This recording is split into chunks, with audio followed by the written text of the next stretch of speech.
बड़ा अजीब हो गया। आज हालात हमारी निगाहों के सामने हैं। हमें जैसा होना चाहिए था, हम आज वैसे नहीं हैं।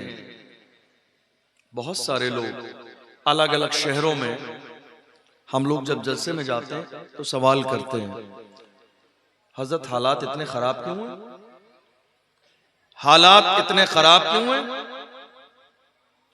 हैरानी की बात यह है कि सब कुछ देखने के बाद कौमे मुस्लिम को आज तक ये एहसास नहीं हुआ कि हालात इतने खराब क्यों हैं। अल्लाह अकबर। क्या अब भी आपको सोचने की जरूरत है कि हालात इतने खराब क्यों हैं? क्या अब भी हमें यह समझ में नहीं आया कि हमारे हालात इतने खराब क्यों हैं? क्या अब भी आपको यह एहसास नहीं हुआ कि हमारे हालात इतने खराब क्यों हैं? याद रखिएगा, मैं सारा खुलासे के तौर पर 2-3 जुमले कहता हूं, और वो जुमले ये हैं, जब हम बेहतर थे तो हमारे हालात बेहतर थे। बेशक, सुभान अल्लाह। जब हम बेहतर थे तो हमारे हालात बेहतर थे। जब हम बिगड़ गए तो हमारे हालात बिगड़ गए। और हम जब सही हो जाएंगे तो इंशाअल्लाह हमारे हालात भी सही हो जाएंगे। जब हम बेहतर थे तो हालात बेहतर थे। आज हम कहां खड़े हुए हैं? मेरे आका ने जहां कौम मुस्लिम को खड़ा किया था, ये कौम आज वहां नहीं खड़ी हुई है। कोई ऐसा गुनाह जो हमारे दरमियान पाया ना जाता हो? अल्लाह। हमारी कौम में, हमारे मोहल्ले में, हमारे समाज में, हमारी सोसाइटी में कोई ऐसा गुनाह है?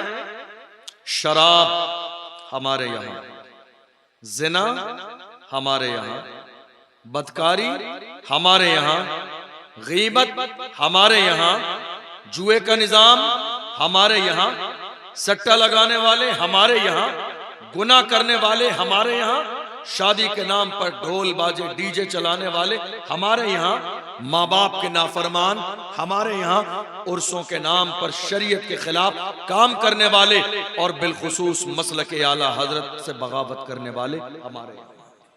अल्लाह। आप कह रहे हैं हालात खराब है, जमाना बहुत खराब है। हजरत मौलाए कायनात फरमाते हैं, जमाने को बुरा न कहो, जमाना हमसे है, हम जमाने से नहीं। जमाना खराब नहीं है, जमाने में रहने वाले लोग खराब हैं। उनका रवैया खराब है, उनका तरीका खराब है, जिंदगी गुजारने का अंदाज खराब है। वरना हम किसी भी दौर में ऐसे नहीं थे। हमारी कौम आज क्या सोचती है, किसी भी आने वाले खतीब से सोचती है, अभी हजरत आके एकदम जोशीली बलबला अंगेज तकरीर करेंगे, मजा आ जाएगा। याद रखना, मजे के बाद ही सजा मिलती है। जहां जहां मजा आता है ना, सजा उसके बाद मिलती है।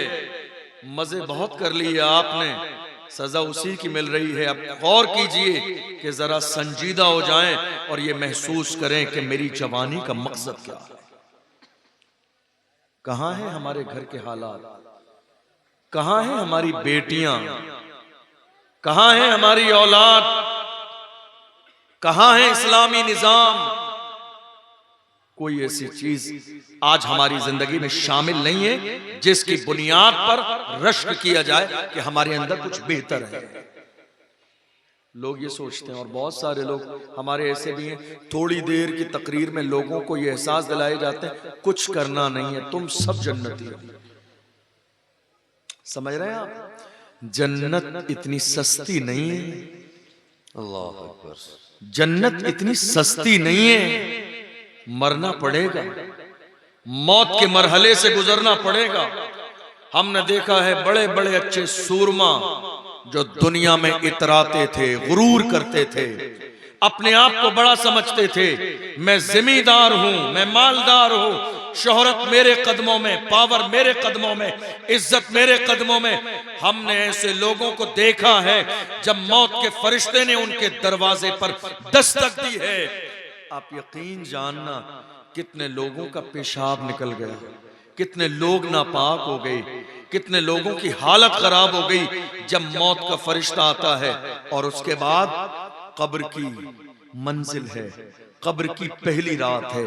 अल्लाह के रसूल ने इरशाद फरमाया, अल कब्र अव्वलु मंजिलुम मिन मनाजिलिल आखिरह फमन नजा मिन्हु फमा बादहु ऐसर व इल्लम यंजा मिन्हु फमा बादहु अशद।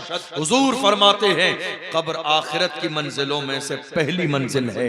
जो यहाँ निजात पा गया उसके लिए आगे भी आसानी है, और जो यहाँ निजात न पाया उसके लिए कदम कदम पे मुश्किलात का सामना। जन्नत इतनी आसान जितनी आसान हमने और आपने समझ ली है नहीं। मेरे अजीजों, ये अहद करो आज के बाद हम बदलेंगे तो हमारे हालात बदलेंगे, और हम नहीं बदलेंगे तो हमारे हालात कभी नहीं बदलेंगे। अल्लाह का कुरान कहता है, इन्नल्लाह ला युगय्यिरु मा बिक़ौमिन हत्ता युगय्यिरु मा बिअनफुसिहिम। खुदा ने आज तक उस कौम की हालत नहीं बदली, न हो एहसास जिनको अपनी हालत खुद बदलने का, जिनको खुद एहसास न हो अपनी हालत बदलने का, अल्लाह भी उनकी हालत को नहीं बदलता है। जरा गिरेबान झांकिए, वो कौन सा गुनाह है जो आज हमारे समाज में नहीं है? वो कौन सा गुनाह है जो आज हमारी जिंदगी में नहीं है? वो कौन सा गुनाह है जो आज हमारे मोहल्ले में नहीं है? आप कहेंगे बुराई का खात्मा क्यों नहीं हो रहा है? क्या कोशिशें कम हो रही हैं? उलमा खड़े नहीं है? उलमा तवज्जो नहीं देते हैं? मस्जिद का इमाम मेहनत नहीं करता है? बड़ी माजरत के साथ, उलमा जितनी मेहनत कर सकते थे उलमा ने हर जमाने में उतनी मेहनत की और कर रहे हैं। बुराई हमारे समाज से फिर भी खत्म नहीं।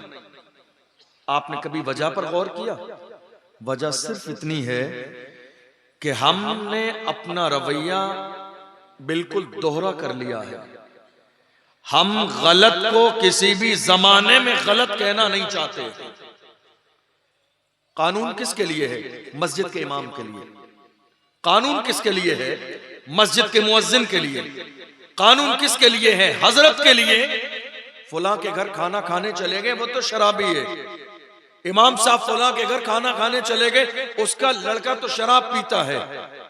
इमाम साहब के लिए तो फतवा मंगा लिया, और ये जो पूरी कौम बैठकर मुर्ग मुसल्लम खा रही है उनके लिए शरीयत का हुक्म बयान कौन करेगा? मसला शरीयत का सिर्फ उलमा के लिए नहीं है, कौम के लिए भी है, हर मुसलमान के लिए भी है। बुराई हमारे समाज से सिर्फ इसलिए खत्म नहीं होती क्योंकि हम सही माना में खुलकर गलत को गलत नहीं कहते। मेरी बात समझ आ रही है? नहीं आ रही? अच्छी नहीं लग रही मेरी बात? अच्छी लग रही? समाज से बुराई खत्म क्यों नहीं होती? हम खुलकर बुराई को बुराई नहीं कहते। क्यों? फुला नाराज हो जाएगा, चाचा नाराज हो जाएंगे, मामू नाराज हो जाएंगे, फूफा नाराज हो जाएंगे, सेठ साहब नाराज हो जाएंगे। मैं बिल्कुल आपके जहन के मुताबिक बहुत संजीदा गुफ्तगू करूंगा ताकि एक एक जुमला आपको समझ में आए। मैं बहुत जज्बाती और इनकलाबी तकरीर करके चला जाऊं, आपको नहीं समझ में आए, मुझे लगता है कि शायद तकरीर का हक अदा नहीं हुआ। 4 बातें कम से कम दीन की सीख कर जाइए, इस नियत के साथ कि हम अमल करें, अल्लाह हमारी दुनिया को भी कामयाब कर दे, आखिरत को भी कामयाब। हमारे समाज से बुराई खत्म क्यों नहीं होती? बुराई हमारे समाज से खत्म इसलिए नहीं होती क्योंकि हमारे यहाँ लिहाज बाकी है। हम सही को खुलकर सही नहीं कहते, गलत को खुलकर गलत नहीं कहते। हम बीच में रहते हैं, ये भी सही वो भी सही, ये भी सही वो भी सही। वरना हमारे बुजुर्गों ने मिजाज दिया है, दो रंगी छोड़ दे एक रंग हो जाओ, दो रंगी छोड़ दे एक रंग हो जाओ, सरासर मोम या फिर संग हो जाओ। दो रंगी ये भी सही वो भी सही, ये अच्छी चीज नहीं है। जो सही है वो सही है, जो गलत है वो गलत है। और हम तो इमाम अहमद रजा के मानने वाले हैं जिन्होंने इस बात का लिहाज किया ही नहीं। कौन नाराज होता है? कौन बुरा मानता है, किनको अच्छा नहीं लगता है। इमाम अहमद रजा से एक जमाने में ये मुतालबा किया गया, अहमद रजा नानपारा के नवाब की तारीफ कर दें।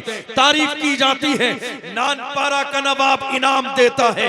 इमाम अहमद रजा जलाल में आ गए, इरशाद फरमाया, अहमद रजा दुनियादार की नहीं तारीफ करेगा तो मदीने के ताजदार की तारीफ करेगा, अहमद मुख्तार की तारीफ करेगा।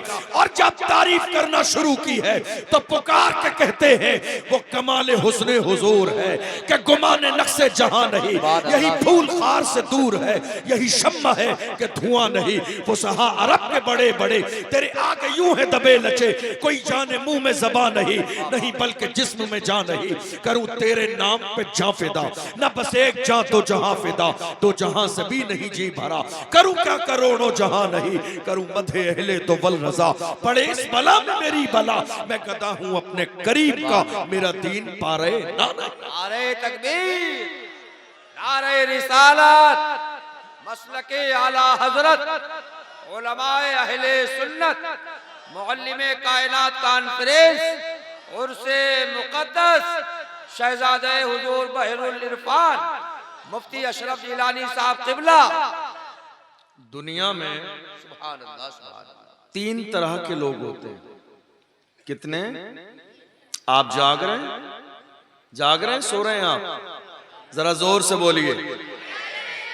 दुनिया में 3 तरह के लोग, एक जो चापलूसी करते भी हैं और चापलूसी कराते भी हैं और बड़ा खुश रहते हैं, ये पहली कैटेगरी है। दूसरे जो चापलूसी कराते तो हैं मगर करते नहीं हैं। और तीसरी कैटेगरी जो ना करते हैं और ना कराते हैं, और अल्हम्दुलिल्लाह हम उन्हीं में से हैं। जो ना चापलूसी करते हैं ना कराते हैं। हक को हक कहने की आदत डालिए, गलत को गलत कहने की आदत डालिए। सिर्फ आपके इलाके में नहीं, अशरफ जिलानी पूरे मुल्क में चिल्ला चिल्ला के जमाने के सामने कहा जो हक है वो बोला जाएगा।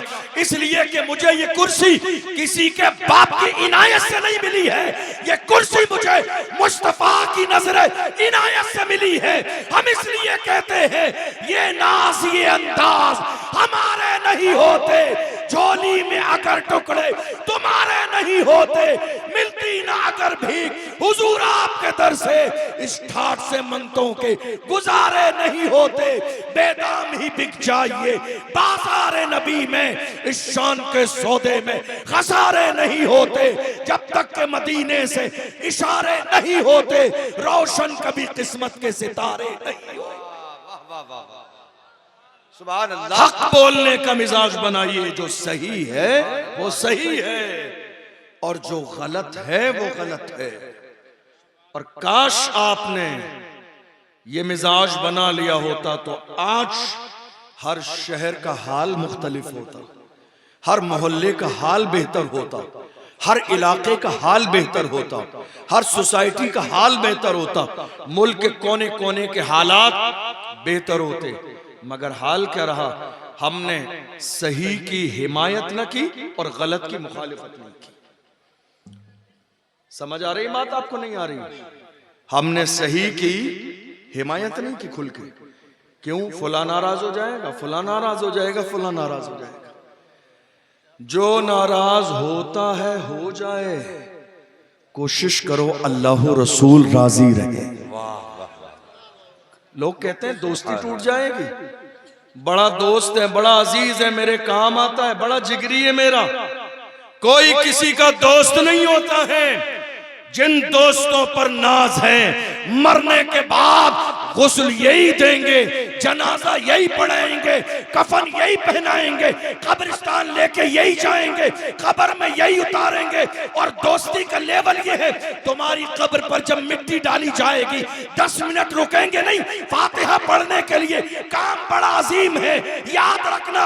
असल दोस्ती बंदे की हो तो रब से हो, असल दोस्ती बंदे की हो तो परवरदिगार के महबूब से हो। इसलिए कि कयामत के मैदान में जब सब कह देंगे इज़हबू इला इला गैरी, तो आमिना के लाल का ऐलान होगा, ए मेरी उम्मत के लोगों परेशान न हो, आज शफाअत का हक अल्लाह ने मुझे अता फरमाया। सुभान अल्लाह, सुभान अल्लाह, सुभान अल्लाह।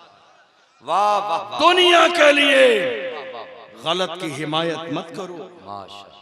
दुनिया की दोस्ती के लिए, रिश्तेदारी के लिए, ताल्लुकात के लिए जो हक है खुलकर उसकी हिमायत करो, और जो बुरा है, जो गलत है, उसकी हिमायत नहीं, मुखालिफत की जाएगी। इसी को मसलक आला हजरत कहते हैं। बेशक सुभान